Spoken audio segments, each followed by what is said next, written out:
भोपाल में paper leak कांड और छात्रों के मुद्दों को लेकर सियासत गर्मा गई है। कांग्रेस ने प्रदेश कांग्रेस कमेटी कार्यालय से बीजेपी दफ्तर का घेराव करने के लिए बड़ा मार्च निकाला। 5 नंबर चौराहे पर पुलिस ने बैरिकेडिंग कर कार्यकर्ताओं को रोकने का प्रयास किया, जिससे तीखी झड़प और झूमाझटकी हुई। कार्यकर्ता केंद्रीय शिक्षा मंत्री धर्मेंद्र प्रधान के इस्तीफे और छात्रों पर दर्ज मुकदमे वापस लेने की मांग को लेकर नारेबाजी करते हुए बैरिकेड्स पर चढ़ गए।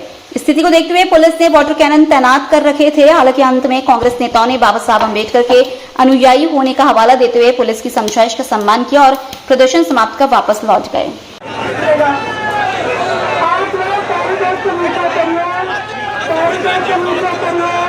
तो सिर्फ एक डिमांड है, धर्मेंद्र प्रधान इस्तीफा दे, उसके बाद चर्चा कराई जाए। राहुल गांधी और प्रियंका गांधी को जिस तरह डिटेन करा वो गलत है। छात्रों के लिए इंसाफी तो मांग रहा है और बात क्या कर रहा है। देश का स्टूडेंट और कांग्रेस पार्टी, इंडिया अलायंस, सारा विपक्ष और देश का आम नागरिक केवल छात्रों के लिए बात करना चाह रहा है। क्यों प्रधानमंत्री भग रहे हैं? बीजेपी अध्यक्ष हेमंत खंडेलवाल भी कांग्रेस वो गलत आए थे ना, इसलिए आज हम जा रहे थे। हम जैसे कल वो आए थे तो हम सुनना चाह रहे थे ना।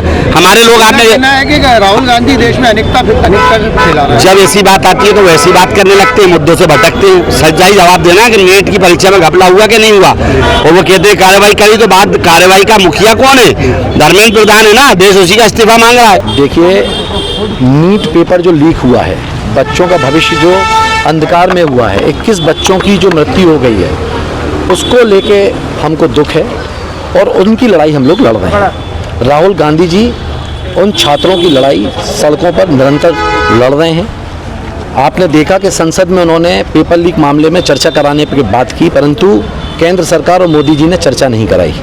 जब पीएम आवास के सामने हमारे सबके नेता राहुल गांधी जी ने धरना प्रदर्शन किया तो उनको गिरफ्तार कर लिया गया। छात्र जब सड़कों पर उतरे इसके विरोध में, पेपर लीक के विरोध में, तो उनको लाठियों और डंडों से मारा गया।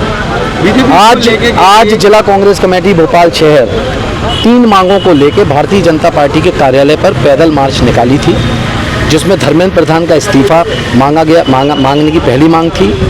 दूसरा, जिन छात्रों के ऊपर झूठे प्रकरण दर्ज किए गए हैं उन प्रकरणों को वापस लिया जाए। तीसरा, जितने पेपर लीक हुए हैं उन सभी में संसद में चर्चा कराई जाए। जब तक ये तीनों मांगें पूरी नहीं होती तब तक कांग्रेस पार्टी का एक कार्यकर्ता राहुल गांधी जी और जीतू पटवारी जी के नेतृत्व में छात्रों के हक की लड़ाई लड़ता रहेगा। बीजेपी विधायक का कहना है कि राहुल गांधी देश विरोधी हैं, चाइना और पाकिस्तान से मिलकर देश में इस तरीके की गतिविधियां कर रहे हैं। यहाँ पेपर लीक होता है, 21 बच्चों की जान जाती है, 21 बच्चों के परिवार पे क्या बीतती है ये कोई नहीं सोचता। लाखों करोड़ों बच्चों का जो देश का भविष्य है, उनका भविष्य अंधकार में चला जाता है। मोदी जी कहते हैं ना खाऊंगा ना खाने दूंगा, और उनके प्रधानमंत्री काल में एक बार नहीं 14 बार नीट का पेपर लीक होता है। कई अन्य परीक्षाओं के पेपर लीक होते हैं, इस पर तो वो बात नहीं करते। मुद्दा भटकाने के लिए इधर उधर की बातें करते हैं। हमारा मकसद एक है, राहुल गांधी जी छात्रों की हक की लड़ाई लड़ रहे हैं, और ये लड़ाई जब तक लड़ी जाएगी जब तक कि धर्मेंद्र प्रधान का इस्तीफा नहीं हो जाता और छात्रों को उनका हक नहीं मिल जाता।